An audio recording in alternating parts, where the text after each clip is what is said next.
ओम शांति। 29 जून 2024। आज की मुरली। मीठे बच्चे, शरीर सहित जो कुछ भी देखने में आता है यह सब विनाश होना है।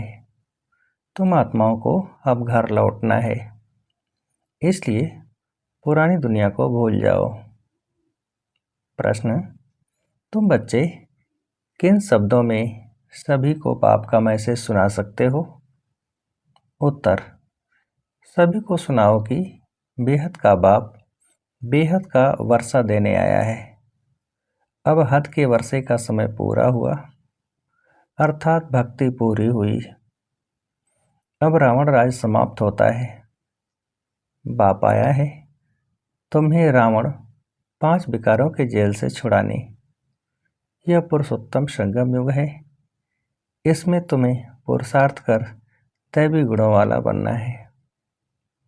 सिर्फ पुरुषोत्तम संगम युग को भी समझ लें तो स्थिति श्रेष्ठ बन सकती है। ओम शांति। अब रूहानी बच्चे क्या कर रहे हैं? अव्यभिचारी याद में बैठे हैं। एक होती है अव्यभिचारी याद, दूसरी होती है व्यभिचारी याद। अव्यभिचारी याद अथवा अव्यभिचारी भक्ति जब पहले शुरू होती है तो सब शिव की पूजा करते हैं। ऊंचे से ऊंच भगवान वही है। वह बाप भी है, फिर शिक्षक भी है। पढ़ाते हैं। क्या पढ़ाते हैं? मनुष्य से देवता बनाते हैं। देवता से मनुष्य बनने में तुम बच्चों को 84 जन्म लगे हैं और मनुष्य से देवता बनने में 1 सेकंड लगता है। यह तो बच्चे जानते हैं। हम बाप की याद में बैठे हैं। वह हमारा टीचर भी है, सतगुरु भी है। योग सिखाते हैं कि एक की याद में रहो। वह खुद कहते हैं, हे आत्माओं, हे बच्चे, देह के सब संबंध छोड़ो, अब वापस जाना है। यह पुरानी दुनिया बदल रही है। अभी यहाँ रहना नहीं है। पुरानी दुनिया के विनाश के लिए ही यह बारूद आदि बनाए हुए हैं। नेचुरल कैलेमिटीज भी मदद करती है। विनाश तो होना है जरूर। तुम पुरुषोत्तम संगम युग पर हो, यह आत्मा जानती है। हम अभी लौट रहे हैं, इसलिए बाप कहते हैं इस पुरानी दुनिया, पुरानी देह को भी छोड़ना है। देह सहित जो भी इस दुनिया में देखने में आता है यह सब विनाश हो जाना है। शरीर भी खत्म होना है। अब हम आत्माओं को घर लौटना है। लौटने बिगर नई दुनिया में आ नहीं सकेंगे। अब तुम पुरुषोत्तम बनने का पुरुषार्थ कर रहे हो। पुरुषोत्तम है या देवताएं? सबसे ऊंचे ऊंचे निराकार बाप। फिर मनुष्य सृष्टि में आओ तो इसमें है ऊंच देवता। वह भी मनुष्य हैं परंतु दैवी गुणों वाले। फिर वही आसुरी गुणों वाले बनते हैं। अब फिर आसुरी गुणों से दैवी गुणों में जाना पड़े, सतयुग में जाना पड़े। किसको? तुम बच्चों को। तुम बच्चे पढ़ रहे हो, औरों को भी पढ़ाते हो। सिर्फ बाप का ही मैसेज देना है। बेहद का बाप बेहद का वर्षा देने आए हैं। अब हद का वर्षा पूरा होता है। बाप ने समझाया है 5 विकार रूपी रावण की जेल में सब मनुष्य हैं। सब दुख ही उठाते हैं। सूखी रोटी मिलती है। बाप आकर के सबको रावण की जेल से छुड़ाए सदा सुखी बनाते हैं। बाप के सिवाय मनुष्य को देवता कोई बना न सके। तुम यहाँ बैठे हो मनुष्य से देवता बनने के लिए। अभी है कलयुग, बहुत धर्म हो गए हैं। तुम बच्चों को रचता और रचना का परिचय खुद बाप बैठ देते हैं। तुम सिर्फ ईश्वर परमात्मा कहते थे। तुमको यह पता नहीं था कि वह बाप भी है, टीचर भी है, गुरु भी है। उनको कहा जाता है सतगुरु, अकाल मूर्त भी कहा जाता है। तुमको आत्मा और जीव कहा जाता है। वह अकाल मूर्त इस शरीर रूपी तख्त पर बैठे हैं। वह जन्म नहीं लेते हैं, तो वह अकाल मूर्त बाप बच्चों को समझाते हैं, मेरा अपना रथ नहीं है, मैं तुम बच्चों को पावन कैसे बनाऊं, मुझे तो रथ चाहिए ना। अकाल मूर्त को भी तख्त तो चाहिए। अकाल तख्त मनुष्य का होता है और कोई का नहीं होता है। तुम हर एक को तख्त चाहिए।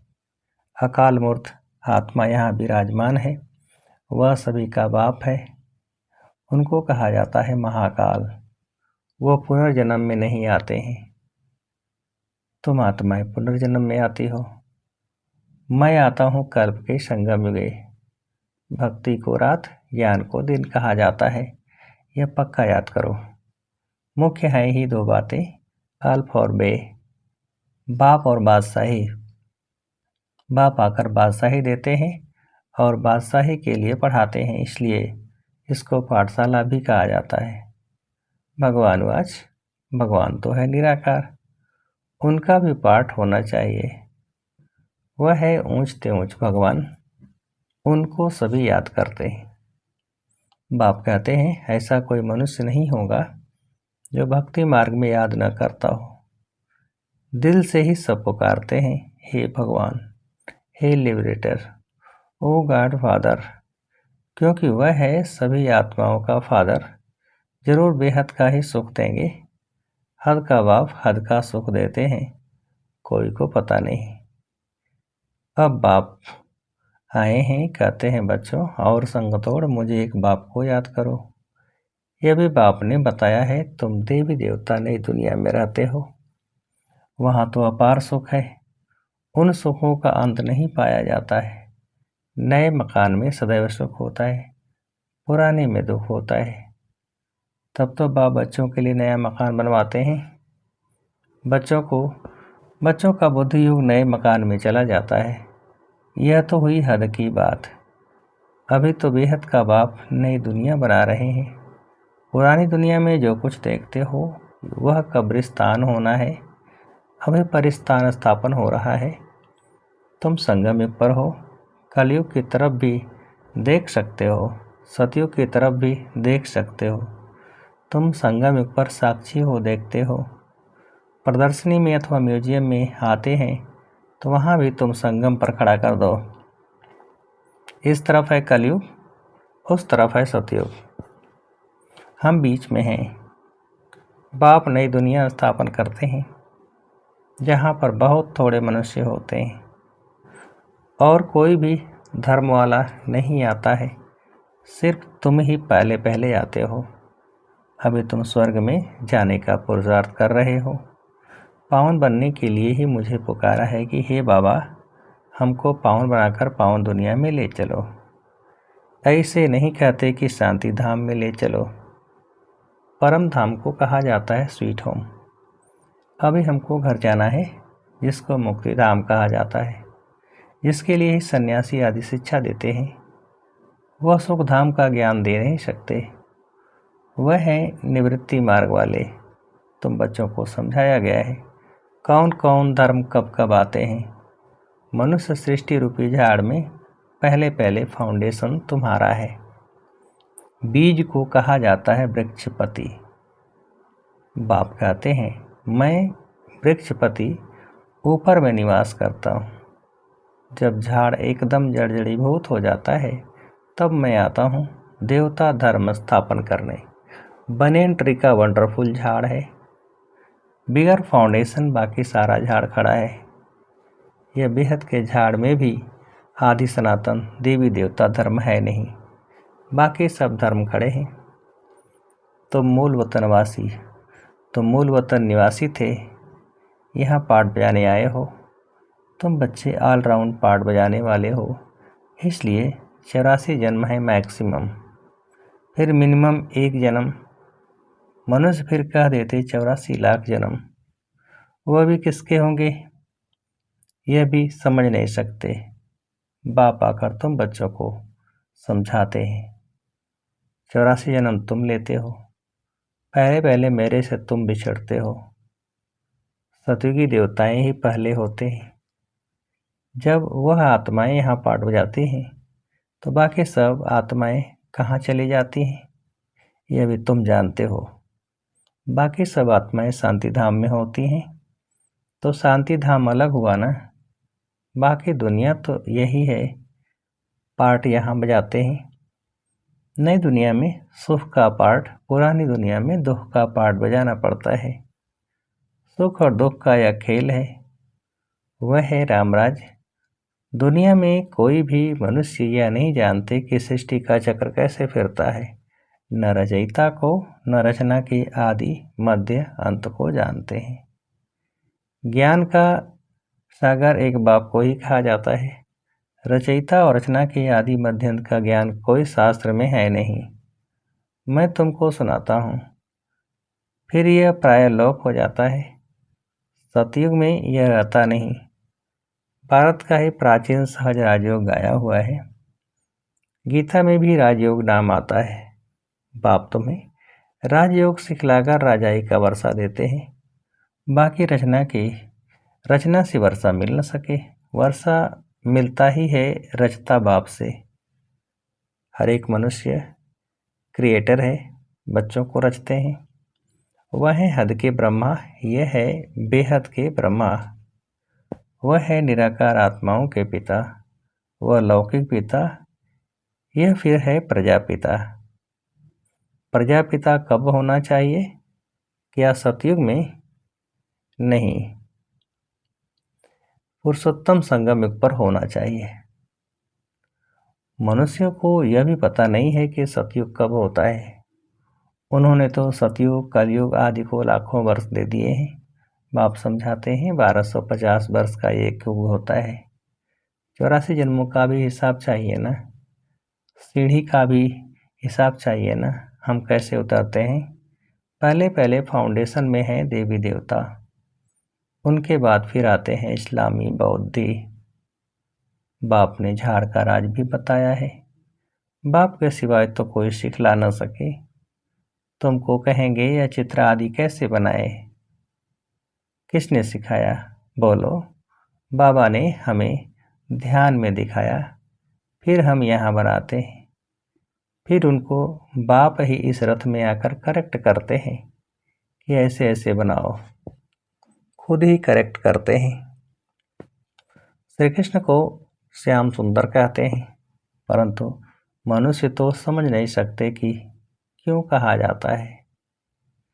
यह वैकुंठ का मालिक था तो गोरा था, फिर गावड़े का छोरा सांवरा बना, इसलिए उनको ही श्याम सुंदर कहते हैं। यही पहले आते हैं, तब तुम इन लक्ष्मी नारायण की राजाई चलती है। आदि सनातन देवी देवता धर्म की स्थापना कौन करते हैं, यह भी किसको पता नहीं है। भारत को भी भुलाए हिंदुस्तान के रहवासी हिंदू कह देते हैं। मैं भारत में ही आता हूँ। भारत में देवताओं का राज्य था, तो जो अब प्राय लोप हो गया है। मैं आता हूँ फिर से स्थापना करने। पहले है ही आदि सनातन देवी देवता धर्म। यह झाड़ वृद्धि को पाता रहता है। नए नए पत्ते मठ पंथ पिछाड़ी में आते हैं तो उनकी भी शोभा हो जाती है।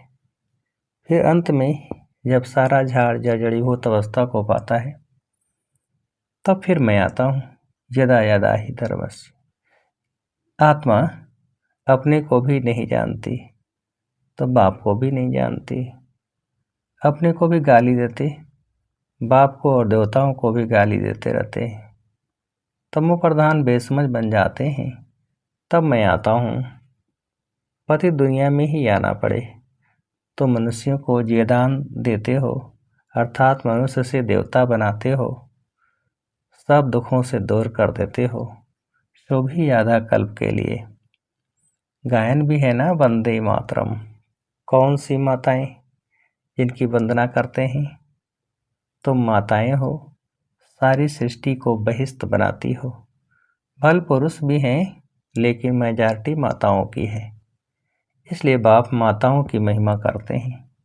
बाप आकर तुमको इतनी महिमा लायक बनाते हैं। अच्छा, मीठे मीठे सिकीलधे बच्चों प्रति माता पिता बाप दादा का याद प्यार और गुड मॉर्निंग। रूहानी बाप की रूहानी बच्चों को नमस्ते। हम रूहानी बच्चों की रूहानी बाप को नमस्ते। धारणा के लिए मुख्य सार। पहली पॉइंट, अपार सुखों की दुनिया में चलने के लिए संगम पर खड़ा होना है। साक्षी हो सब कुछ देखते हुए बुद्धि योग नई दुनिया में लगाना है। बुद्धि में रहे अभी हम वापस घर लौट रहे हैं। दूसरी पॉइंट, सभी को ये दान देना है। मनुष्य से देवता बनाने की सेवा करनी है। बेहद के बाप से पढ़कर दूसरों को पढ़ाना है। दैवी गुण धारण करने और कराने हैं। वरदान, सदा श्रेष्ठ समय प्रमाण श्रेष्ठ कर्म करते वाह वाह के गीत गाने वाले भाग्यवान आत्मा भव। विस्तार, सदा श्रेष्ठ समय पर सदा श्रेष्ठ कर्म करते वाह वाह के गीत मन से गाते रहो। वाह मेरा श्रेष्ठ कर्म या वाह श्रेष्ठ कर्म सिखलाने वाले बाबा। तो सदा वाह वाह के गीत गाओ। कभी गलती से भी दुख का नज़ारा देखते भी हाय शब्द नहीं निकलना चाहिए। वाह ड्रामा वाह और वाह बाबा वाह। जो स्वप्न में भी नहीं था वह भाग्य घर बैठे मिल गया। इसी भाग्य के नशे में रहो। स्लोगन, मन बुद्धि को शक्तिशाली बना दो तो कोई भी हलचल में अचल अडोल रहेंगे। मन बुद्धि को शक्तिशाली बना दो तो कोई भी हलचल में अचल अडोल रहेंगे। अच्छा, ओम शांति।